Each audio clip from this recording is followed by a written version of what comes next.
அத்தியாயம் 41. நேற்று மாலை ஓடத் தொடங்கியவர்கள் இன்னும் நின்றபாடில்லை. தேக்கன் வழக்கம் போல் முன்னால் ஓடிக்கொண்டிருந்தான். மாணவர்கள் வரவேண்டும் என்பதற்காக சற்றே வேகம் குறைத்து ஓடினான். அவர்கள் விடாப்பிடியோடு ஓடி வந்தனர். அவர்களின் பிரச்சனை ஓடுவதில் இல்லை, ஓடிக்கொண்டே இருப்பதால் தாகம் எடுத்தது. நீர் குடித்து கசப்பை விழுங்கும் துணிவு யாருக்கும் இல்லை. 5 ஆண்டுகளுக்கு ஒருமுறை பூக்கும் சாமப்பூ கார்காலத்தில்தான் பூக்கத் தொடங்கும். அதன் பிறகே மாணவர்களை அழைத்து கொண்டு காடறிய புறப்படும் சடங்குகள் தொடங்குகின்றன. குலநாகினி மலைவேம்பின் இலையில் சாறெடுத்து அடி தொண்டையில் ஊற்றும் நிகழ்வுதான் காடறிதலின் தொடக்கம். காட்டின் ஆதி கசப்பு அது, நஞ்சினும் மேலான கசப்பு. அக்கசப்பினை பற்றி எவ்வியூரில் யாரும் எப்போதும் பேசவே மாட்டார்கள். வாரக்கணக்கில் விடாது சுரக்கும் கொடுங்கசப்பை விழுங்க வேண்டியிருக்கும் என தெரிந்தால் சிறுவர்கள் காடறிய புறப்படவே தயங்குவார்கள். எனவே இது பற்றி பேசுவதே இல்லை. கொற்றவையை வழிபட்ட பின் ஆதிமலையின் செங்குகையை அன்றிரவே அடைவார்கள். அதன்பின் சில மாதங்கள் அங்குதான் தங்குவார்கள். மழைக்கால மாதலால் அதிகம் தாகம் எடுக்காது. வழக்கம்போல் உண்ணும் முறை இருக்காது. நாள்தோறும் ஒரே ஒரு காய் மட்டுமே தரப்படும். கடித்தும் சுவைத்தும் உண்ண வேண்டியிருப்பதால் விழுங்கும் தேவை மிக மிக குறைவே. காயின் துவர்ப்பு தேங்கி நிற்கும் கசப்பை இறுகப் பிடித்து இறங்கும். கசப்பும் துவர்ப்பும் சுவைநாளங்களின் அடிவேரில் நிலை கொள்ள வைக்கப்படும். காயின் அளவும் நாளாக நாளாக சிறிதாகிக் கொண்டே இருக்கும். இறுதியில் நெல்லிக்காய் அளவேயுள்ள கனி மட்டுமே ஒரு நாளைக்கு போதுமானதாக மாறிவிடும். பிறந்ததிலிருந்து நன்றாக உண்டு வளர்ந்த அவர்களின் உடல் இறுகுவதற்கான பயிற்சி அது. தசைகள் எலும்புகளோடு ஒட்டி பாறையின் இறுக்கம் உடலுக்கு வாய்க்கும். அதன் பிறகு செங்குகையிலிருந்து வெளியேறுவார்கள். குகை வாழ்க்கை முடியும் போது கசப்பு மட்டுமன்று, எல்லா சுவைகளும் நாக்கிலிருந்து வடிகட்டப்பட்டு கீழிறக்கப்பட்டிருக்கும். மேல்தாடை மட்டுமே சற்று சுவையுணர்வு கொள்வதால் நடுவில் தாழ்ந்திருக்கும் மனித நாக்கு மேல் நோக்கி உயரவே தொடர்ந்து முயலும். தலைகீழாக புரண்டிருக்கும் யானை நாக்கினை போன்ற வடிவம் அது. இம்மாற்றம் நிகழும் பொழுது பேச்சு குழன்று பின் கொஞ்சம் கொஞ்சமாக சரியாகும். காட்டின் மொழி விதவிதமான ஓசைகளை கொண்டது. அந்த ஓசைகளை எழுப்ப மனித நாக்கின் இயல்பான வடிவத்தால் முடியாது. பறவைகளும் விலங்குகளும் எழுப்பும் ஓசைக்கு எதிரோசை கொடுக்க மேல்தாடையை நடுநாக்கு தொடுவதே அடிப்படை. ஓசை எழுப்பும் முழு திறனும் ஒருவனுக்கு வரும் வரை ஒற்றை கனியின்றி வேறு உணவு உண்ண அவனை அனுமதிப்பதில்லை. காடறிதலின் முதல் பயிற்சி காட்டின் மொழியை கற்றுக்கொள்ளுதல்தான். அதற்கான தொடக்கத்தை தான் குலநாகினி அடிநாக்கில் வைத்து அனுப்புகிறாள். அங்கிருந்து தொடங்கி மரநாயில் வந்து முடிகிறது அது. காட்டு விலங்குகளின் ஓசையை அறிவதில் மிக கடினமானது மரநாய் ஓசைதான். மரமேறும் விலங்குகளின் வகையிலும் சேராத, மண்மீது நடக்கும் விலங்கின் வகையிலும் சேராத மாறுபட்ட ஓசை மரநாயினுடையது. அதனை துல்லியமாக கவனித்து அறிதல் எளிதன்று. அவ்வோசையின் முடிப்பில் இருக்கும் சிறு சுழிவை நுட்பமாக கவனித்து அறியவில்லையெனில் எளிதில் ஏமாற்றமடைவோம். ஓசையின் முடிப்பில் இருக்கும் அச்சுழிவை மீண்டும் மீண்டும் எழுப்பி பார்த்தே உணரவும் அறியவும் முடியும். கீழ் வளைந்திருந்த நடுநாக்கு இப்பயிற்சியினால் மேல் நோக்கி எழுந்து பின் சமதளமடையும். இவை நிகழ்ந்து முடியும் போது உள்ளுக்குள்ளிருந்து விடாது சுரந்து கொண்டிருந்த கசப்பு எப்போது எங்கே மறைந்ததென்ற நினைவே இருக்காது. இப்பயிற்சிகள் எதுவும் நிகழாமல் அடித்தொண்டையில் வைக்கப்பட்ட கொடுங்கசப்பு உள்ளிறங்கியபடியே இருக்க மாணவர்கள் ஓடிக்கொண்டே இருக்கிறார்கள். ஓட ஓட தாகம் எடுக்கிறது. நீரை அருந்தவோ வேறு உணவை உண்ணவோ முடியவில்லை. ஒரு மிடறு எச்சில் உள்ளே போனாலே கொடுங்கசப்பு உள்ளிறங்கும் என்பதை நினைத்து தேக்கன் மிகவும் கவலை கொண்டிருந்தான். அவர்களின் தொண்டை குழி முழுவதும் இந்நேரம் புண்ணாகியிருக்கும். இதுவரை காடறிய போன மாணவர்கள் யாரும் கண்டிராத கொடிய சோதனையை இவர்கள் கண்டு கொண்டிருக்கின்றனர். இவர்களின் ஓட்டத்தை நிறுத்தச் சொல்லவும் முடியாது. ஓடியபடியே இருந்தால் இவர்கள் என்ன ஆவார்கள் என்றும் தெரியவில்லை என சிந்தித்தபடியே தேக்கன் ஓடினான். ஆனாலும் அவனது சிந்தனை வேகத்தை கூட்டும் செயலோடு தன்னை அறியாமலே இணைந்திருந்தது. அடற்காட்டினுள் புகுதல் எளிதல்ல. செடி கொடிகளை விலக்கியும் அறுத்தும் முன்னகர நினைத்து எடுத்து வைக்கும் ஒவ்வொரு அடியும் நகர முடியாத பெரும் புதரை நோக்கியே நகர்த்திச் செல்லும் ஆபத்துண்டு. இயற்கையின் தன்மைகளை துல்லியமாக அறிந்தவர்களாகத்தான் அவர்கள் இருந்தனர். எனவே எக்காட்டுக்குள்ளும் நுழைந்து வெளியேறும் திறன் கொண்டிருந்தனர். காலம்பன் சரிவுகளில் கற்கள் உருளாமல் சரசரவென மேலேறிக் கொண்டிருந்தான். அடிப்பட்டவனால் வேகமாக நடக்க முடியவில்லை. மற்றவர்கள் உதவி செய்தாலும் அவனால் ஒத்துழைக்க முடியவில்லை. ஆனாலும் அவனை விட்டுவிடக்கூடாது என்பதில் நால்வரும் உறுதியாக இருந்தனர். நன்றாக விடிந்துவிட்டது. பின்னிக் கிடக்கும் மரங்களுக்கிடையில் ஊடுருவி கதிரவன் ஒளிக்கதிர்கள் கீழிறங்கிக் கொண்டிருந்தன. நம்மை அவர்கள் பார்த்து விட்டார்கள். எனவே விரைவாகச் செல்ல வேண்டும். காட்டை அவர்கள் அளவுக்கு புரிந்தவர்கள் யாரும் இல்லை. எனவே அவர்களின் தாக்குதல் எப்படி இருக்குமென கணிக்க முடியாது. எப்படி இருந்தாலும் நம்மை காட்டுக்குள் வைத்து ஒன்றும் செய்ய முடியாது என்று உள்ளுக்குள் எண்ணங்கள் ஓடியபடி இருக்க காலம்பன் வேகத்தை கூட்டிக் கொண்டே இருந்தான். வழியமைத்தபடி முன்னால் ஓடிக்கொண்டிருந்த காலம்பனுக்கு இக்காட்டில் ஏதோ ஒரு தன்மை வேறுபட்டிருப்பதாக தோன்றியது. என்ன என்பது புலப்படவில்லை. பின்னால் வருபவனின் முனங்குதல் சற்றே அதிகமானபடி இருந்தது. நூலாம்படையை கிழித்து விலக்குவதைப் போல கைவீரல்களால் எவ்வளவு பெரிய மரக்கொடிகளையும் எளிதில் விலக்கி முன்னேறினான். நேரமாகிக் கொண்டிருந்தது. காலம்பனின் கவனம் கூர்மை கொண்டதாக இருந்தது. மேலேறிக் கொண்டிருந்தவன் சட்டென நின்றான். பொழுது விடிந்ததிலிருந்து பறவைகளின் குரலோசை எதுவும் கேட்கவில்லை என்பதை கவனித்தீர்களா? மற்றவர்களுக்கும் அப்போதுதான் அது பிடிபட்டது. மேலே அண்ணாந்து பார்த்தபடி பார்வையை அங்கும் இங்குமாக ஓடவிட்டனர். செடி கொடிகளை விலக்கியும் செத்தைகளை மிதித்தும் வேக வேகமாக வந்து கொண்டிருந்ததால் பிற ஓசைகளை கூர்ந்து கவனிக்காமல் இருந்துவிட்டோம் என்று தோன்றியது. பறவைகள் ஏன் காட்டின் இப்பகுதியில் இல்லை என்று சிந்தித்த கணத்தில் காலம்பன் சொன்னான், ஒருவேளை இது இரத்த சிலந்திகள் இருக்கும் காடாக இருக்கலாம். அதனால்தான் பறவைகள் தங்கவில்லை. ஒரு கணம் திகைத்து நின்றனர் அனைவரும். இக்காட்டின் நடுப்பகுதியில் நாம் நிற்கிறோம். எவ்வளவு விரைவாக வெளியேற முடியுமோ அவ்வளவு விரைவாக வெளியேற வேண்டும் என்றான். அடிப்பட்டவன் சொன்னான், என்னை தூக்கிச் செல்வதன் மூலம் எல்லோரின் ஓட்டமும் தடைபடும். நாம் கொண்ட உறுதி நிறைவேறாமல் போய்விடும். எனவே என்னை விட்டுவிட்டு இக்கூடையை கொண்டு செல்லுங்கள். விரைந்து இக்காட்டை விட்டு வெளியேறுங்கள். காலம்பனாலும் மற்றவர்களாலும் இப்போது அவன் சொல்வதை மறுக்க முடியவில்லை. கூடையை தோள் மாற்றினர். சற்று குறைந்திருந்த தேவாங்கின் சத்தம் மீண்டும் கூடியது. தோள்களில் பற்றியிருந்த அவன் கைகளை விலக்க முடியவில்லை. அவர்களின் தயக்கத்தை உணர்ந்த அவன் வலியை மீறி திறன் செலுத்தி கைகளை தூக்கி அவர்களிடமிருந்து விலகிக் கொண்டான். அவர்களை பார்த்தபடி அருகிருந்த ஈருவல்லி மரத்தின் ஓரம் சரிந்து உட்கார்ந்தான். அவர்கள் மீண்டும் முழு வேகத்தோடு ஓடத் தொடங்கினர். அவர்களை விட விரைவாக அவை மரத்தின் மேலிருந்து இறங்கத் தொடங்கின. ஆதிமலையின் 2ஆம் மடிப்பை அடையும் வரை அவர்கள் ஓட்டம் குறையவே இல்லை. எரிவண்டுகளின் தாக்குதலை பாரி எப்படி சமாளிக்கப் போகிறானோ என்று நினைத்தபடி முன்னால் ஓடினர். ஒருமுறை கூட திரும்பி பார்க்கவில்லை. கொப்புகளை போகிற போக்கிலே உடைத்து கிட்ட நெருங்கும் வண்டுகளை அடித்து விலக்குவது முன்னால் செல்பவனுக்கு பாதையின் திசையைச் சொல்வதென்று பாரி எழுப்பிய ஓசைகள் மட்டுமே ஆங்காங்கே கேட்டுக்கொண்டிருந்தன. பாரி சொல்லும் திசை எங்கு போகிறது என்பதெல்லாம் அவர்களுக்கு தெரியவில்லை.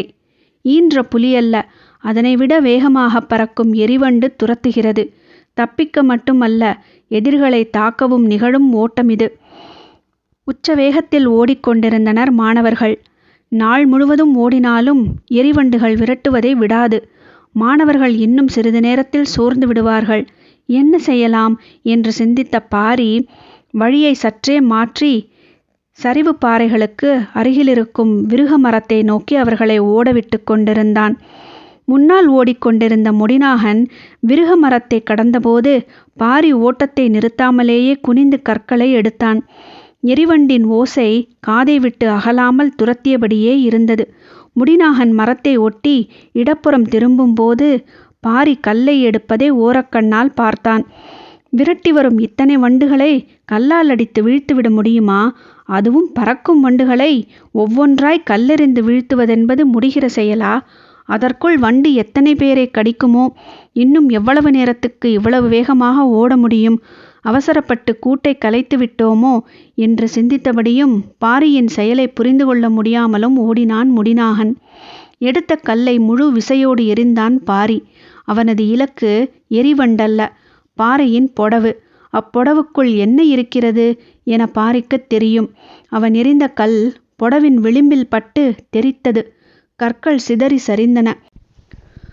கல்லோசை கேட்டதும் புடவுக்குள்ளிருந்து கருங்கொண்டை வல்லூறுகளின் நீள் கழுத்துக்கள் எட்டி பார்த்தன. பார்த்த கணத்தில் அவை சிறகு விரித்து இறங்கத் தொடங்கின.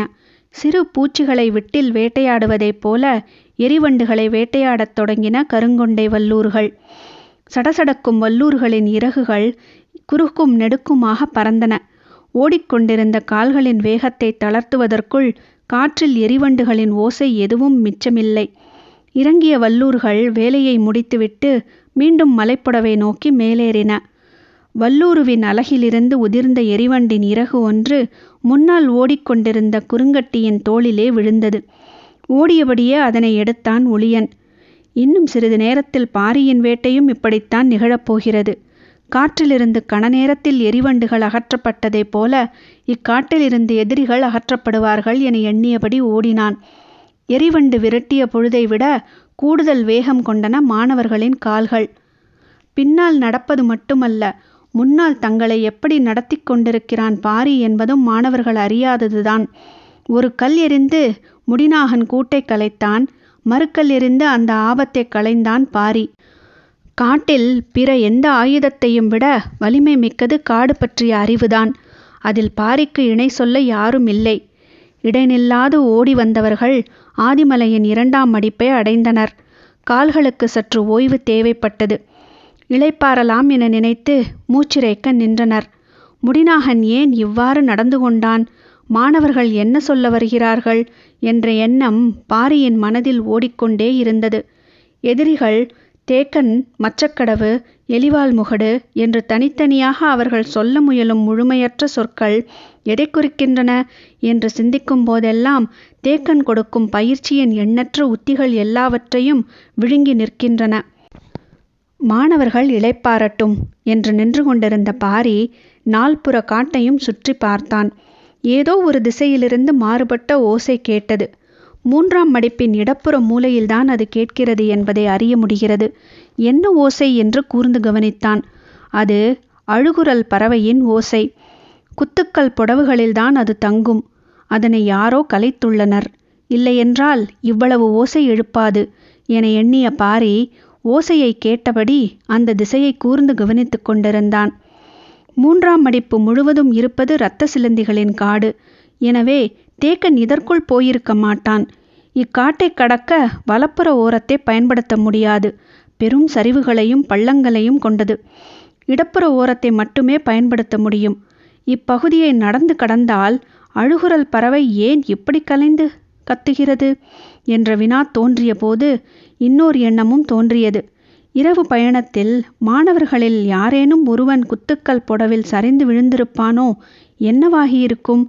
பெரும் பெரும் பிளவுகளை கொண்ட பள்ளம் அல்லவா என்று எண்ணியபடி, நீங்கள் இளைப்பாறி விட்டு வாருங்கள், நான் முன்னே செல்கிறேன் என்று சொல்லிவிட்டு ஓடத் தொடங்கினான் பாரி. பாரியின் கால்களை பார்த்தபடி இருந்த முடிநாகனின் முகத்தில் இதுவரை இல்லாத மகிழ்வு பூக்க ஆரம்பித்தது. குனிந்து கால் முட்டியில் கை வைத்து மூச்சிரைத்தபடியே முணுமுணுத்தான். தேக்கன் சொன்னதை செய்துவிட்டேன். தேக்கனின் கணிப்பு மிக தெளிவாக இருந்தது. அவர்கள் இரத்த சிலந்திகளின் காட்டுக்குள்ளிருந்து எளிதில் தப்பி வெளிவர முடியாது. தன்னால் தாக்கப்பட்டவன் செயலற்று போயிருப்பான். மீதமுள்ள 4 பேரில் குறைந்தது 2வராவது சிலந்திகளால் தாக்குண்டு வீழ்ந்திருப்பர். அதற்கு தப்பி ஒருவனோ 2வரோதான் வெளியேற முடியும். அப்படி அவர்கள் வெளியேறும்போது மேல் பகுதியின் முனையில் வைத்து அவர்களை மறித்தடிக்கலாம். ஆனால் அவர்களின் உடல்வாகு பெரும் பலத்தோடு இருக்கிறது. எனது இடது கை வேறு சேதமடைந்து இருக்கிறது. மாணவர்கள் எவ்வித பயிற்சியும் மற்றவர்கள். இந்நிலையில் அவர்களை வீழ்த்த வழி என்ன என்று எண்ணிக்கொண்டே ஓடியவனுக்கு கருஞ்சுரைக்காயின் நினைவு வந்தது. மாணவர்கள் வேறு எந்த ஆயுதத்தையும் பயன்படுத்துவதை விட கவன் சுற்றி அடிப்பதை திறமையுடன் செய்பவர்களாக இருப்பார்கள். சிறு பிள்ளையிலிருந்து கவன் அடித்து பழகுவதால் மிக இயல்பாக அதில் தேர்ச்சி இருக்கும். கருஞ்சுரைக்காயை கவனில் வைத்து அடித்தால் என்ன என்ற சிந்தனை தோன்றிய கணமே தேக்கனின் நம்பிக்கை பெருகத் தொடங்கியது. கருஞ்சுரைக்காய்க்குள் இருக்கும் பால் துளியளவு கண்ணில் பட்டால் போதும், கருவிழி உருகி ஓடிவிடும். மாணவர்களை எதிரிகளின் முகம் நோக்கி அடிக்க வைத்துவிட முடியும் என்ற நம்பிக்கை வலு பெற்றது. குத்துக்கல் புடவுக்குள் கருஞ்சுரை கொடி படர்ந்து கிடப்பதை பலமுறை தேக்கன் பார்த்துள்ளான். அதனால்தான் அங்கு வந்து நின்று பிளவுகளை நோக்கி எட்டி பார்த்து கொண்டிருந்தான். பார்க்கவே அச்சம் கொள்ள வைக்கும் பெரும் பிளவுகள், பார்ப்பவனின் தலை சுற்றி உள்ளிழுக்கும் தன்மை கொண்டவை. ஏற்கனவே ஓட்டத்தாலும் தாங்கிக் கொள்ள முடியாத கசப்பாலும் சற்றே மயக்க நிலையில்தான் மாணவர்கள் இருந்தனர். சிறிது நேரம் இளைப்பாறிவிட்டு எட்டி பார்க்க வைத்தான். காலை கதிரவனின் ஒளி பாறை பிளவுகளுக்குள் இன்னும் முழுமையாக ஊடுருவவில்லை. ஆசான் ஏன் இதனை பார்க்கச் சொல்கிறார் என்று புரியாமல் திகைத்தனர். அவரின் கண்கள் புடவின் இடுக்குகளை அங்குமிங்குமாக உற்று பார்த்து தேடிக்கொண்டிருந்தன. சற்று நேரத்தில் அது கண்ணுக்கு தென்பட்டது. மாணவர்களை அழைத்து காண்பித்தார். அதோ அந்த பிளவுக்குள் கீழே பாறை வெடிப்புகளில் படர்ந்து கிடக்கிறதே, அதுதான் கருஞ்சுரைக்காய் கொடி. யாராவது ஒருவன் கீழே இறங்கி அதில் உள்ள காய்களை பறித்து வர வேண்டும் என்றார். எல்லோருக்குள்ளும் தயக்கம் இருந்தது. ஆனாலும் தயக்கத்தை மீறி கீதானி தயாரானான். அருகில் விளைந்து கிடந்த காட்டுக்கொடியின் தூரை அறுத்து அவன் பிடித்து இறங்க வழி செய்தனர். கீதானி உள்ளிறங்கினான். மேலே இருந்த அனைவரும் கொடியை இறுக பிடித்து இருந்தனர். தேக்கன் சற்று தள்ளி நின்று பள்ளத்தை பார்த்து கொண்டிருந்தான். கீதானி பாறையின் செதில் பார்த்து கால்களை கவனமாக தூக்கி வைத்து இறங்கிக் கொண்டிருந்தான். சட்டென புடவுக்குள்ளிருந்த அழுகுரல் பறவையொன்று சடசடத்து வெளியேறியது. ஒரு கணம் கீதானி திடுக்கிட்டு மீண்டான். எழுந்த வேகத்தில் மேல் சென்ற அதன் அழுகுரல் எங்கும் கேட்டது. எளிதில் அது ஓய்வதாகவும் இல்லை. நடப்பதை உற்று பார்த்து கொண்டிருந்த தேக்கன் ஒரு கட்டத்தில் கீதானியை பார்த்து கையை மேல் நோக்கி அசைத்தார். மாணவர்கள் புரியாமல் விழித்தனர். அவன் மேலேறட்டும் என்றார். பறவை எதிர்பாராமல் பறந்தபோது அவன் திடுக்கிட்டு அஞ்சியதால் தேக்கன் முடிவெடுத்து விட்டாரோ என்று அவர்கள் நினைத்தனர். கீதானி இறங்குவதற்காக கால் துடையில் கொடுத்திருந்த வலுவை கைப்பிடிக்கு மாற்றி உன்னியபடி மேலேறி வந்தான்.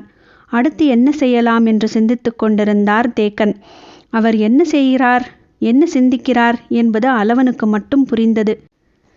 கீழே கருஞ்சுரைக்காய் கொடி படர்ந்து கிடக்கும் இடமெல்லாம் ஈயல் புற்று கிடக்கிறது. தேக்கன் இப்போதுதான் அதனை பார்த்துள்ளார். நான் கீதானி இறங்கும் முன்பே பார்த்துவிட்டேன் என்று மனதில் சொல்லிக்கொண்டான் அளவன். ஈயல் என்பது சிறகு முளைத்த மலை எறும்பு. மற்ற எறும்புகள் மண்ணுக்குள் துகளெடுத்து புற்று உருவாக்குவதைப் போல ஈயல் பாறைகளின் மேல் பரப்பை உரித்து புற்றமைக்கும். அதன் கொடுக்குகள் அவ்வளவு வலிமை மிக்கவை. அதுவும் 7 கண் வைத்து புற்றமைக்கக்கூடியவை. எந்த உயிரினமாவது அதற்கு ஆபத்து விளைவிக்கப் போகிறது என்று தெரிந்தால் ஒரே நேரத்தில் புற்றின் 7 கண்களில் இருந்தும் அவை பீச்சி அடித்துக்கொண்டு வெளியில் வரக்கூடியவை. இஸ் என்று பாம்பின் சீற்றம் போல இறகடித்து வந்து மொய்க்கத் தொடங்கினால் உயிரினங்கள் எவையும் தப்பித்து வெளியேற முடியாது. பாறைகளையே உரிக்கும் கொடுக்குகளுக்கு சதைகளை சிதைத்தெடுக்க அதிக நேரம் தேவைப்படாது. கருஞ்சுரைக்காய் இப்போது அவசியம் தேவை. ஆனால் அதனை சுற்றி ஈயல் புற்று இருக்கிறது. என்ன செய்யலாம் என தேக்கன் சிந்தித்தபோது கொடியை தனது இடுப்பிலே கட்டி கொண்டிருந்தான் அளவன். அவன் நஞ்சுமுறி உள்ளவன். ஈயலின் நஞ்சு அவனை ஒன்றும் செய்யாது. ஆனால் மிக கவனமாக எடுத்துவிட்டு வெளியேற வேண்டும். ஏனென்றால் அதன் கொடுக்கின் தாக்குதலுக்கு அளவனும் தப்பிக்க முடியாது. அதனால்தான் அளவனை கீழே இறக்க தேக்கன் தயங்கினான். ஆனால் வேறு யாரும் நெருங்கக்கூட முடியாத நிலையில் தான் இறங்குவதுதான் பொருத்தம் என முடிவு செய்து கீழிறங்கினான் அளவன். இரத்த சிலந்திகளின் கால்கள் மனித உடலில் பட்டால் போதும், பட்ட இடமெல்லாம் கணநேரத்தில் கொப்புளங்கள் பெருகத் தொடங்கும். அதன் கால் கொடுக்குகள் உள்ளேறி துடிதுடிக்க வைத்துவிடும். வேகமாக ஓடுவது முக்கியமல்ல, கவனமாக இதனிடமிருந்து தப்பிப்பதுதான் முக்கியம். காலம்பன் செடி கொடிகளை விலக்குவதை மிக கவனமாக செய்து கொண்டிருந்தான். அவர்கள் நம்மை பார்த்து விட்டார்கள். இவ்வளவு மெதுவாகச் சென்றால் வெளியேறும்போது சூழ்ந்து விடமாட்டார்களா என்றான் மற்றொருவன்.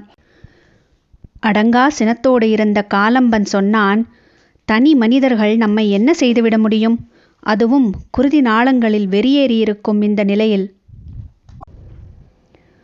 மிக கவனமாக கருஞ்சுரையின் 3 காய்களை பறித்தான் அளவன். பாறையின் மீதிருந்து கண்ணிமைக்காமல் உற்று பார்த்து கொண்டிருந்தனர் அனைவரும். ஈயல்கள் அங்குமிங்குமாக ஒன்றிரண்டு பறந்து கொண்டிருந்தன. சில ஈயல்கள் புற்றுகளுக்கு உள்ளே போவதும் வெளியேறுவதுமாக இருந்தன. பறித்த காயை கவனமாக இடுப்புத் துணியிலே கட்டியபடி புற்றின் அப்பக்கம் எட்டி பார்த்தான் அளவன். அதன் ஒரு கண்ணுக்குள் பாம்பொன்று நுழைந்து கொண்டிருந்தது. ஈயல் புற்றுக்குள் பாம்பு போகாதே, இது எப்படி போகிறது என்று யோசிக்கும் போதுதான் அவனுக்கு பிடிபட்டது, ஈயல் தனது இரைக்காக பாம்பை கொன்று உள்ளே இழுத்து செல்கிறது என்று. ஒரு கணம் மனம் அதிர்ந்தது. அவன் கண்களில் நீல வளையங்கள் பூத்த அடங்கின. விரைவாக மேலேறுவோம் என முடிவு செய்து கையை காட்டியவுடன் மேலே இருந்தவர்கள் கொடியை சரசரவென இழுக்கத் தொடங்கினர். அவன் மேலேறிய வேகத்தில் இன்னொரு அழுகுரல் பறவை கத்தி பறக்கத் தொடங்கியது. இதன் குரல் முன்னதை விட அதிகமாக இருந்தது. அழுகுரல் பறவையின் ஓசையினாலோ வேறு காரணத்தினாலோ 1-2 ஈயல்கள் மேல் நோக்கி வரத் தொடங்கின. அளவன் படுவேகமாக மேலேறி வந்து கொண்டிருந்தான். பாரி குத்துக்கல் புடவை நோக்கி ஓடி வரும்போது அழுகுரல் பறவையின் ஓசை மீண்டும் கேட்டது. ஏன் மீண்டும் மீண்டும் இது கத்துகிறது? அங்கு என்னதான் நடக்கிறது என குழம்பிக் கொண்டிருக்கையில் வலப்புற காட்டுக்குள்ளிருந்து உயிர் போக ஒரு மனிதன் கத்தும் ஓசை கேட்டது. ஓடி வந்து கொண்டிருந்த பாரி இருபுறமிருந்து வந்த ஓசைகளை கேட்டு திகைத்து நின்றான். அழுகுரல் பறவையின் குரலை விட கதறும் மனித குரல் அவனது கவனத்தை ஈர்த்தது.